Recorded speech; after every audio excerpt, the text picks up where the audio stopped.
Semester বাতিল সহ সরকারি শিক্ষা ব্যবস্থা রক্ষার অঙ্গীকারে এআইডিএসও ছাত্র সংগঠনের পূর্ব মেদিনীপুর জেলা বিদ্যালয় পরিদর্শক দপ্তর অভিযান এবং গেটের সামনে বিক্ষোভ। উচ্চ মাধ্যমিকের সেমিস্টার সিস্টেম বাতিল, সকল শূন্য পদে শিক্ষাকর্মী নিয়োগ, রাজ্যের ৮,২৬০টি সরকারি স্কুল বন্ধের ষড়যন্ত্র, বাতিল কম্পোজিট গ্রান্টের টাকা প্রদান, সরকার নির্ধারিত ভর্তি ফির বাড়তি ফি প্রত্যাহার, স্নাতক স্তরে 4 বছরের ডিগ্রি কোর্স বাতিল জেলার স্কুলগুলোতে এবং জেলার মধ্যে একমাত্র বিশ্ববিদ্যালয় মহাত্মা গান্ধী বিশ্ববিদ্যালয়ের পরিকাঠামোর উন্নতির শিক্ষাঙ্গনে ছাত্রী নিরাপত্তা নিশ্চিত করা সহ সরকারি শিক্ষা বাঁচানোর নানান দাবিতে পূর্ব মেদিনীপুর জেলার বিদ্যালয় পরিদর্শক দপ্তর অভিযানে ছাত্র সংগঠন এআইডিএসও পূর্ব মেদিনীপুর জেলার তমলুক ও হলদিয়া মহকুমার প্রতিটি শিক্ষা প্রতিষ্ঠান থেকে ছাত্র প্রতিনিধিরা নিজেদের শিক্ষার দাবিতে স্লোগান তোলে এবং জেলা সদর শহর তমলুক হাসপাতাল মোড় থেকে শুরু হয় 1.5 শতাধিক ছাত্রছাত্রীদের প্রতিবাদী সুসজ্জিত মিছিল তমলুকের মালিকতলা হয়ে জেলা বিদ্যালয় পরিদর্শক দপ্তরের সামনে বিক্ষোভ চলে।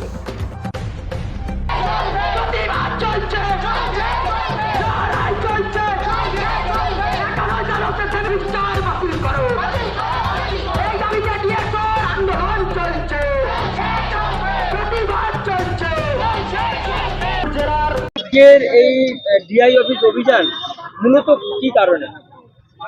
আপনারা দেখছেন যে রাজ্য জুড়ে আজকের সরকারি শিক্ষা ব্যবস্থার যে বেহাল দশা, আজকের সরকারি স্কুলগুলো তুলে দেওয়ার যে চক্রান্ত করছে, জাতীয় শিক্ষানীতি 2023-এর যে শিক্ষানীতির মধ্য দিয়ে আমরা দেখতে পাচ্ছি যে একাদশ এবং দ্বাদশ শ্রেণীতে যে সেমিস্টার সিস্টেম চালু করেছে সরকার, সেই সেমিস্টার সিস্টেমের মধ্য দিয়ে আজকে লক্ষ লক্ষ ছাত্রছাত্রী তাদের যে পড়াশোনার যে মান, যে গুণগত মান কমছে এবং তারা আজকের এই একাদশ দ্বাদশ শ্রেণীর সেমিস্টার সিস্টেমের মধ্য দিয়ে আজকে সরকারি শিক্ষা ব্যবস্থা তার যে পরিকাঠামোটা সম্পূর্ণ ভেঙে দিতে চাইছে সরকার।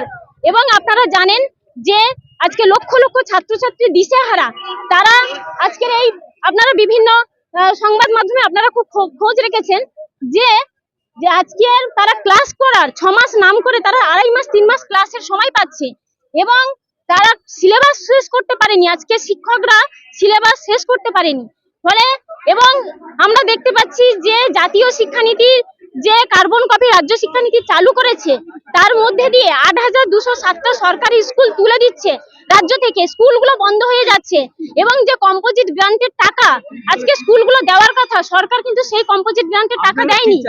এবং আমরা যে দাবি করেছি ছাত্র সংগঠন এআইডিএসও রাজ্য জুড়ে 2রা মার্চ থেকে 12ই মার্চ পর্যন্ত আমরা যে দাবি করেছি যে সরকারি স্কুলে কম্পোজিট গ্রান্টের টাকা দিতে হবে এবং পরিকাঠামোগত মান উন্নয়ন করতে হবে এবং একাদশ দ্বাদশ শ্রেণীর সেমিস্টার সিস্টেম বাতিল করতে হবে, 9,000 যে সরকারি স্কুল তুলে দেওয়ার যে ফরমান জারি করেছে তা বাতিল করতে হবে, এবং কেন্দ্রীয় বাহিনী যে শিক্ষা প্রতিষ্ঠানগুলোতে রাখছে, এই বাহিনী সরকারি শিক্ষা প্রতিষ্ঠানে না রেখে অন্য জায়গায় রাখার ব্যবস্থা করতে হবে। আজকে আমরা এই দাবিগুলো নিয়ে ডিআই অফিসে বিক্ষোভ কর্মসূচি করছি।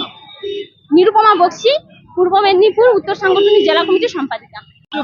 দেখুন, 2024 সালের 14ই মার্চ এ রাজ্যে সেমিস্টার পদ্ধতি চালু হয়েছিল একাদশ দ্বাদশ। তখনই আমরা বলেছিলাম যে এই সেমিস্টার পদ্ধতি উচ্চ শিক্ষাকে আরো ধ্বংসের দিকে এগিয়ে নিয়ে যাবে। 1 বছরের মধ্যেই গোটা পশ্চিমবাংলায় এবছর প্রথম উচ্চ মাধ্যমিকের সেমিস্টার পদ্ধতিতে পরীক্ষা হচ্ছে।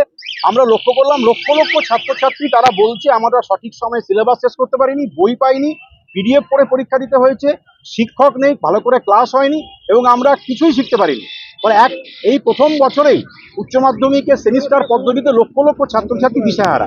আমরা মনে করছি অবিলম্বে সেমিস্টার পদ্ধতি বাতিল করা উচিত, স্কুলগুলোকে কম্পোজিট গ্রান্টে টাকা দেওয়া উচিত, শূন্য পদে শিক্ষক নিয়োগ করা উচিত এবং এই ভোটের সময় কেন্দ্রীয় বাহিনীকে রেখে সরকারি স্কুলের পঠন পাঠনকে বন্ধ করা চলবে না। এই দাবিগুলো নিয়ে আজকে ডিআই এর কাছে যাচ্ছি। গোটা রাজ্য জুড়ে জেলায় জেলায় আমাদের আন্দোলন চলছে। ভবিষ্যতে আমরা আরো বৃহত্তর আন্দোলনে যাব। সরকার চাইছে, কেন্দ্রের বিজেপি সরকার এবং রাজ্যের তৃণমূল সরকার, দুই সরকারই চাইছে গরিব সাধারণ মানুষের কাছ থেকে শিক্ষাকে কেড়ে নিতে, শিক্ষা বাঁচাতে আমরা রাস্তায় নেমেছি। ভোটের অনেক আগে থেকে সিআরপি এসে যাওয়ার ফলে স্কুলগুলো কি বন্ধ থাকছে? তো দেখুন, আমরা জানতে পেরেছি যে কেন্দ্রীয় বাহিনীর জন্য তাদেরকে সরকার ডাকা হচ্ছে। আমরা জানুয়ারি ফেব্রুয়ারি মাসে স্কুলতে উচ্চ পরীক্ষা চলছিল, মাধ্যমিক উচ্চ মাধ্যমিক ক্লাস, এবং মার্চ মাসে যদি কেন্দ্রীয় বাহিনী স্কুলগুলোতে ঢোকে তাহলে এপ্রিল মাসে ভোট, মে মাসে ভোটের হিংসা কার্যকলাপের জন্য স্কুল বন্ধ এবং তারপরে গরমের ছুটি পড়বে। তাহলে ভাবুন, জানুয়ারি থেকে শিক্ষাবর্ষে প্রায় মাস পর্যন্ত ছাত্রছাত্রীরা স্কুলে যেতে পারছেন। আমাদের স্পষ্ট দাবি, কেন্দ্রীয় বাহিনীকে যদি রাখতেই হয়, সরকারি হোটেল, লজ, সরকারি আবাসন প্রকল্প বিভিন্ন জায়গায় রাখুক, কিন্তু কোনোভাবেই শিক্ষা প্রতিষ্ঠানে রাখা চলবে না।